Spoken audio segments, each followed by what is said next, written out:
Maharlika, dugo'y malaya, puso'y handa sa laban, ay ang maharlika.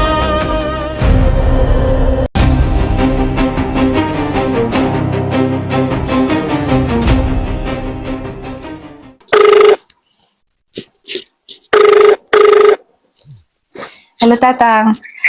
Tang. Hello. Yes, Tang. Thank you so much, Tang, sa panahon. Actually, ngayon ko lang kasi nabuksan yung chat mo din. So, habang nagla-live ako, kaya nga sabi ko, alam ko naman na nag-usap din kami ni Queen ngayon lang na, kumbaga nga, tawag nito yung, we don't need to broadcast na ano, pero, syempre, message mo na lang, Tang, kasi maya-maya talagang hanapan natin ng paraan yun para masolve lahat ang aming. Message mo na lang po, Tatang. Message mo po sa karamihan kasi talagang nakalive po tayo. Nakalive lang po ako ngayon. Ito, para sa pangkalahatan din ito, siyempre, yung mga iba hindi sila maniwala dito sa rituals. Pero, maras lang yung mga hindi, kailangan ito sa sagal ng panahon nito. Kaya lang natin, na ito, we're running out of time. Siyempre, parang maalam din natin dun sa nagkaroon tayo ng ritual dun sa kabababa ko lang. So, Tatang, ako na lang magtatanong, Tang, kasi marami ang nasasabi na bakit kailangan pa daw mag-shutdown or reset. So, at least galing na yan sa iyo, Tang. Or kumbaga, message mo na to sa buong mundo para at least marinig din nila. Kung isa dami ng nag-aangkin, kung sa iba't ibang klase ng kinakain, kaya iba't ibang ugali na rin yung saka ang purpose nito is para sa kalahatan. Kahit mga kalaban, mamahalin natin yan. Kasi, masasabi lang nila doon kasi yung kanilang knowledge hanggang doon lang kasi gumagawa lang sila ng pagsisisihan nila.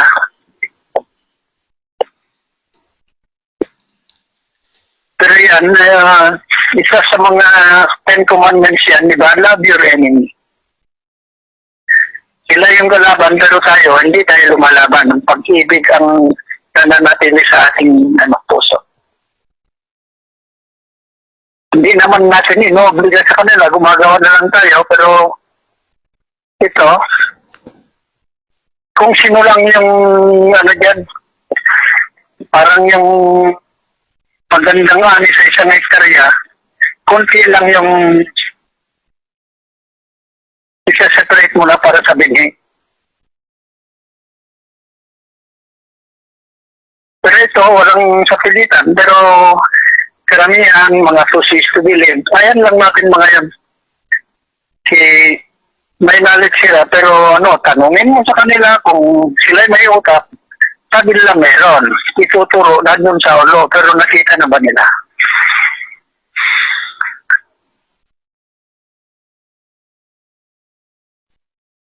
Tang, your time po. Ibibigay ko lahat ang oras sa iyo, Tatang. Habang at least, I will take this opportunity. At least, marami po nakikinig, Tatang. Hindi ko pinapakita yung at least hindi yung number mo. Ito, kung sa isip ng mga iba na ito, kung ito'y kalokohan lang sa kanilang isipan. Kasi this is very confidential, pero hindi tayo naghanda dito. We are only co-workers para sa programa ng Panginoon. Ayan lang natin yung mga dyan, dahil recorded naman doon sa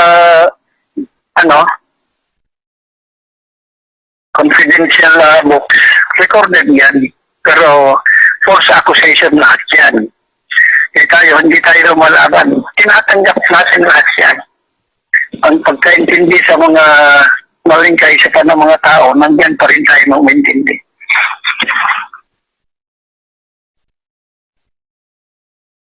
Yes, Tatang. Kasi itong Pag pinaubayan natin to sa lahat dito, hanggang ngayon, marami pang umikot-ikot pero hindi sila maka-entry.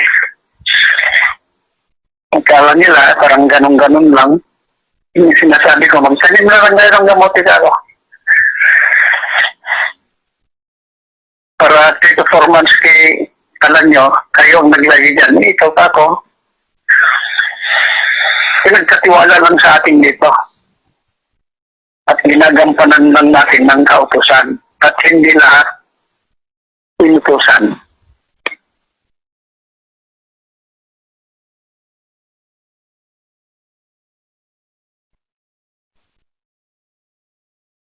Tang, Ito, tinanggap na natin mga libo-libong false accusation, pagod, uhaw, gutom, hindi para sa ating sarili. Pagsunod sa kautusan, titisin natin. Dahil alam natin, ng dulo, puro ani na. opo tatang. Na kailangan i-lockdown natin kasi isakaroon tayo talaga ng yan. 3 to 6 months na military will take over yan.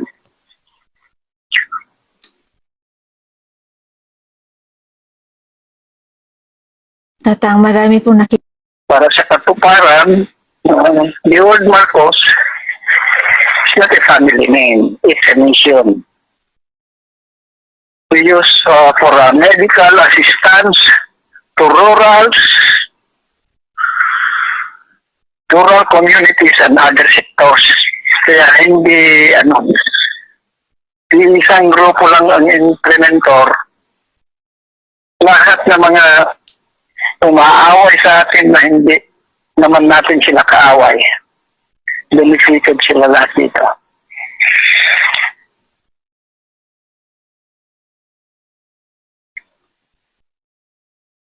Not only in the Philippines. Ito pa lang yung umpisa ng biggest phenomena that shall happen in this whole world shall be start and begin in our nation, the Philippines.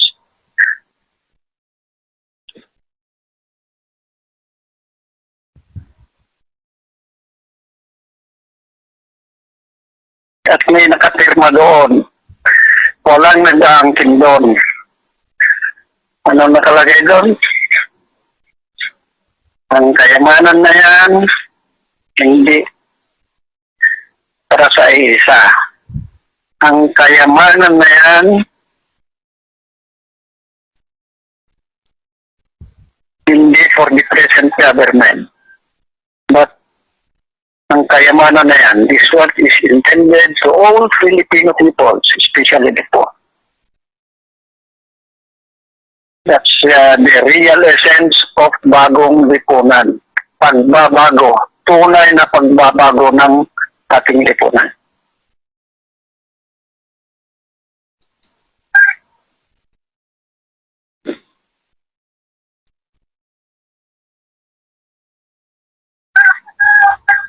Ilang days na lang tayo bago tayo magkadoble dos. Rigid ng inaano natin dito.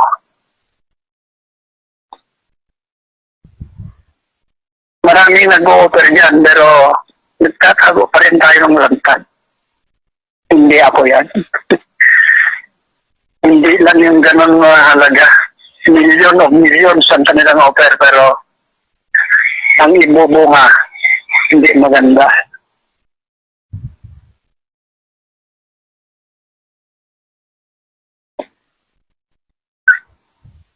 Kailangan natin to perform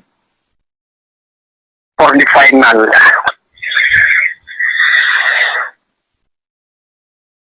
Hindi 58, hindi 60. It's on the 59. Mean to say, hindi na lang 49 ito. 999.99, hindi na 0.9. Kaya 59 yan.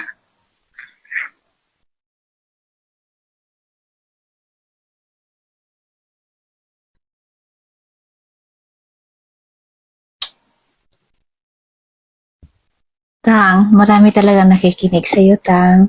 Okay. Ibibigay ko talaga ang time sa iyo, Tang. Oh.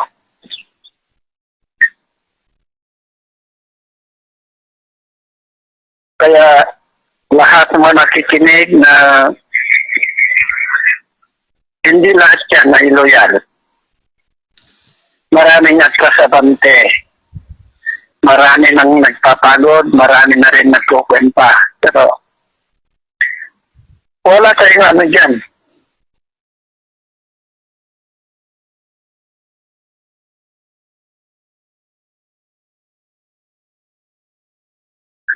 Kaya yung mga atrasabante, dinidili nyo ang inyong sarili.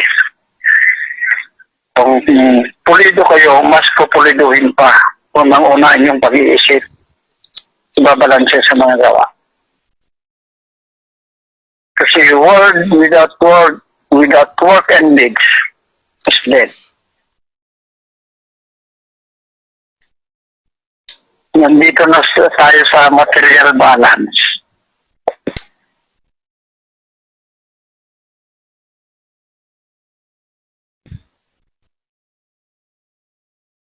We have to maintain the dignity and integrity, help one another. So let us go together, let us help one another.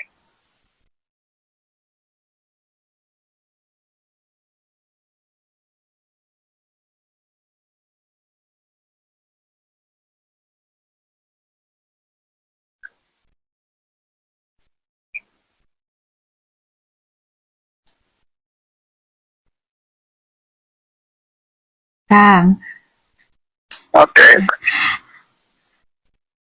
sana hindi na ako mag-wish. Alam kong konti na lang. Inaantay ko na lang po yung panahon na yun. Maraming salamat po, Tatang, sa lahat ng sakripisyo nyo. Alam ko, marami po ang naluluha ngayon, nakikinig po sa iyo. So, yung message mo na lang po sa ating mahal na Rina, kasi alam ko nakikinig din po siya, Tang. Ito, umiiwas tayo sa mga ano kasi a lot of intruders, mga ano dyan. Alam ko rin na pati yung mga konyan, nakikinig. Kaya para medyo maiwas-iwasan tayo yung mga kapahamakan nyo. Huwag na lang tayo magtampo kasi bawal ang tampururot dito. Bihira lang ito. Pero kita ni scam na hindi na ganito. Hindi na lang tawag-tawag kasi marami tayong iniiwasan. Para lang mapostro itong si Dr. Jose Rizal na failure, Dr. Mongcado na failure, Mrs. Christ failure din. At lahat mga ginagalaw natin, continuity. At nandito na tayo sa Omega, pinumpisahan nila. Nagdugtong-dugtong lang. Kaya idugtong din natin. Ang kanila kasi Alpha and Omega sila. Tapos tayo naman ngayon, key readers na. Key readers program, Omega to Alpha na tayo.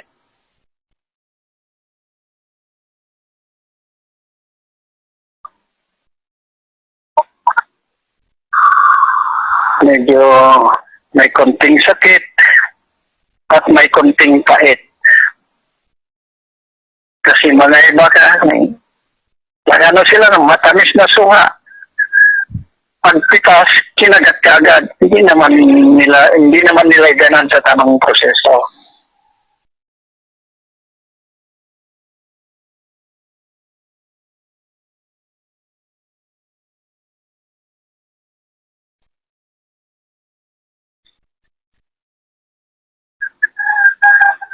Nasa tamang proseso tayo. Hindi nagtanim ka ng balay, kahit tatanim mo lang, aanihin mo na ba? Ganyan ito. Yan ang programa ng Panginoon. Mainipin na sa mga tao, Minuto ng Panginoon itaon sa mga tao kaya nagkaroon ng ano. Kaya karamihan sa ngayon, mismo yung mga nag-aangkin, naiinit na rin. Pero ang kanilang init, maiinit na lang sa kanilang sarili.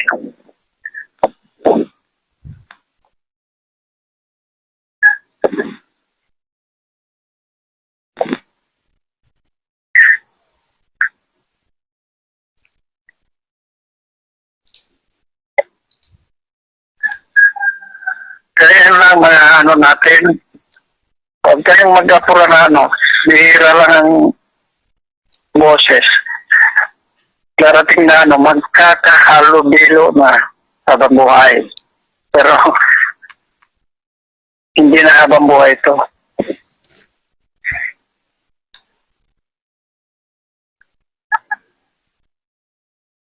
Just after this, mamaalam na tayo sa lupo, pero hindi pa tayo pwedeng mamaalam sa lupa kaya nag-iingat tayo. May lagay na lang natin sa tama. Meron tayong ibang nakahanda na rin sa lahat kung saan ilalagay ang nararapat ilagay.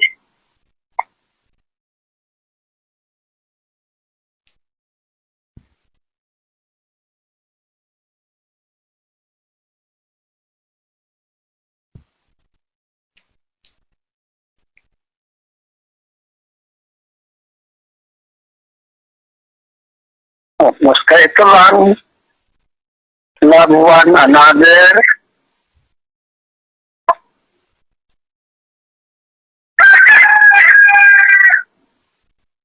mahalin natin ang kapwa, kasama na, basta kapwa natin, pati mga nang-aaway, mahalin pa rin natin yan. Kasi ginagawa lang nila yon kasi hindi nila alam ang kanilang ginagawa. Anong gagawin natin sa hindi alam ang ginagawa, patawarin sila. Bahala na ang judgment sila kung patawarin o patuwarin. Pero may kunting chance pa.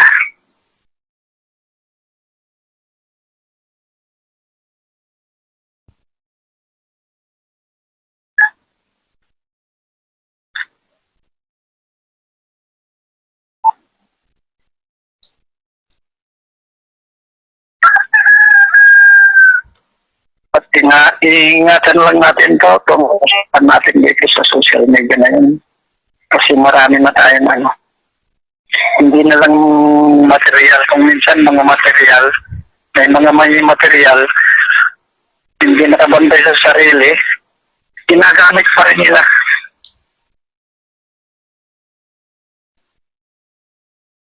So, kumbaga, wala akong anak na soil.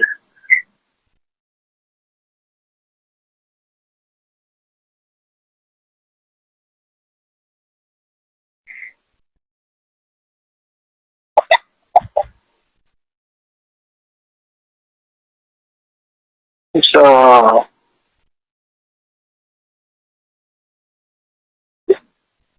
good luck. Good luck. Good luck to everyone.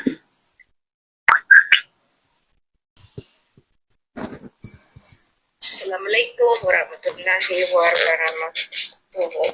Greetings. At least, baka ito na ang ating last live telecast dahil talagang nagsalita na si Apo na may gagawin na. Para doon sa mga hindi naniniwala at nananhid at nananadya at naghahamak, salamat. Kung kayo ay may kaluluwa, ihanda ninyo ang kaluluwa ninyo. Kasi nasa panahon tayo ng divinong gobyerno. Marami ang nagpapanggap. Tingnan mo yung tao,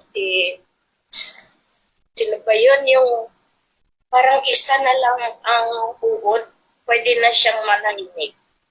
Nagsasalita ng mga sindikato tayo, na manluloko tayo, pero naka-uniforme siya.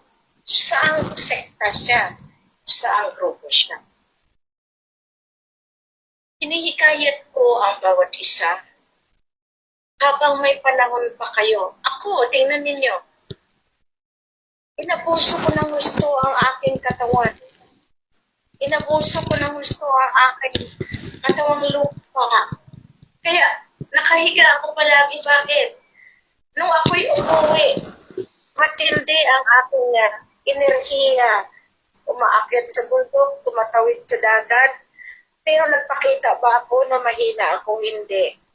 Dahil kailangan kong tayuan. Ilang isang itusanda. Si Ama Ali na una, sa spiritual na pamumuno. Kasi hindi man siya pwedeng katawan at spiritual at the same time. Mahirap kaya tumawid, iwanan mo ang katawan mo? Mahirap yung senaryo na iyan na kami, pag meron kaming mga ginagawa, mahirap mag-trans, mahirap iwanan ang katawang lupa. Kasi baka ibang espiritu, marami na ngayon na may hawak ng itim na mahika na kaya nilang palitan ang katawan ninyo ng ibang kaluluwa.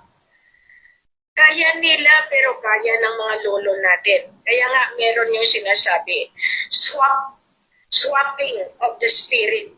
Totoo yan. Marami na ang mga tao na iba na ang nasa loob ng katawan. Marami. Ngayon, kung gusto ninyong ganyan mangyari sa inyo, tuloy-tuloy kayo sa pambubuli ninyo, sa pambabastos ninyo, sa ninyo. Ngayon, kami, masaya na ako na nagsalita mismo si Tatang. Nagbigay mismo siya ng mensahe dahil kailangan na. Ngayon, paalala doon sa mga taong naniningil at nagsasabing scammer. Nangungulekta. Yung perang nakolekta sa inyo, minadali ko yan. Kaya nga meron tayo programa sa t-shirt. May programa tayo sa advance ID payment. Dahil doon sa aking target na ma-release ko ang 2 billion USD na nasa pangalan ko, nasa security ban. Alam nila yan, alam ng mga layman ng farm. Ano sa palagay niyo bakit disente na ngayon ang mga kuskusin din na katulad natin noon? Nakita ninyo, dahil sa 2 billion pesos na iyan, ay 2 billion USD na iyan, na pinaghati-hatian nila. Palagay niyo ang pag-imprenta ng pera. Sino nag-order? Si Red Janet at ang grupo niya. Dahil nagbigay tayo ng otoridad sa kanila. Pero inapuso nila yung otoridad na iyan ay buhay nila ang kapalit. Buhay sa buhay. Ngayon, yung mga MNLF, ang totoong MNLF, ang totoong mga mujahidin sa hanay ng MNLF, sa hanay ng MILF, pinapapatay dahil sa patong sa ulo. Alam niyo ba yan? Bakit palagi meron namamatay? Dahil sa kaganiran ng tao na opisyal or sino man yan ang nagpapatong ng ulo. Pati iyan sila, sunugin ko iyan. Ang mga lolo na iyan yung nagsakripisyo ng buhay sa pagprotekta ng langis natin, ng ating hula bang sa agama, tapos ipapatay. Sino? Si Carlito na naman? Si Galvez na naman? Ang nagtayong upak na sultan? The king kuno, the king? Tagtarin talaga yan. Tagtarin talaga yan. Bakit? Tagtarin talaga yan sila ba? Masakit na. Ang mga taong totoo na lumalaban, pinapapatay dahil sa patong sa ulo. ipakain ninyo sa mga anak ninyo, sa mga apo ninyo, yung pera na yan, na yung pera naman, pera din natin ang ginagamit ninyo. Masakit. Kaya nga, tama rin lang na ituloy na ang shutdown, tapos na ang global reset, hindi nila namalayan. Kaya kayong mga nagpapanggap na matalino, na ginamit ninyo ang copy-pasted na kinikilala kayo ni Sara Gitara, doon kayo sa Amerika, huwag kayong tumuntong sa soberenya. Pinabantayan ko kayo lahat, kaya nga ako walang tulugan. Akala nila ganyan lamang ang trabaho namin ni Tatang. Ngayon, maraming nagsasalita. Wala yan, last year pa ang shutdown. Oo. Kung nauna tayo na nakita ninyo, madali tayo lusubin ng mga komunista ng grupo ng China, ng mga Black CIA na grupo na iyan ng mga taga-usok ng Amerika.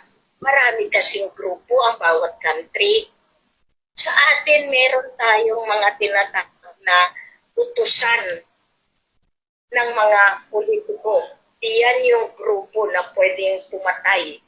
At iyan sila ang inuutusan ng gobyerno ni Bongbong, ni Sara, na inangkin nila. Wala ng gobyerno noong 2013 pa, kaya nga nagsabas tandok. Sambuangan tandok. Sinuportahan ng mga Amerikano, pumasok sila sa 44 supplement. Kaya nga dyan natin makikita. So yan dito, talagang naka-programa. So ibig sabihin, lahat tayo ngayon, nasa pagitan na tayo ng dilim at liwanag. Kung gusto ninyong lahat kayo ay magiging isang kapanalig namin sa bagong henerasyon, bagong mundo, the New World Order, na yan ay akala nila gawa ng mga Illuminati. Dalawa kasi palagi ang nagiging natin. Okay, so paalam sa inyong lahat. Basta January 22, 2026. Yan na yung deed of 1878. Yan na yung sinasabi ko sa inyo na maglalaho muli ang panahon na kung saan tayo ay pinamunuan ng dilim na mga gobyerno. So, buhayin natin ang gobyerno ng Diyos sa masalupa. Diyan natin makikita kung bakit kami ni Apo nagpapakamatay araw-gabi sa pagbantay ng kalupaan, ng hulak bangsa, ng kalawakan, ng kailaliman, para tayo ay kilalanin muli sa balat ng lupang ito na meron pa rin makasaysayang mga pamumuno sa pamamagitan ni Apo Lakay, ang divino gobyerno na sinasabi na nakaugat mismo sa kalangitan, sa kailaliman dahil sa Seven Macdum. Maraming salamat, mabuhay!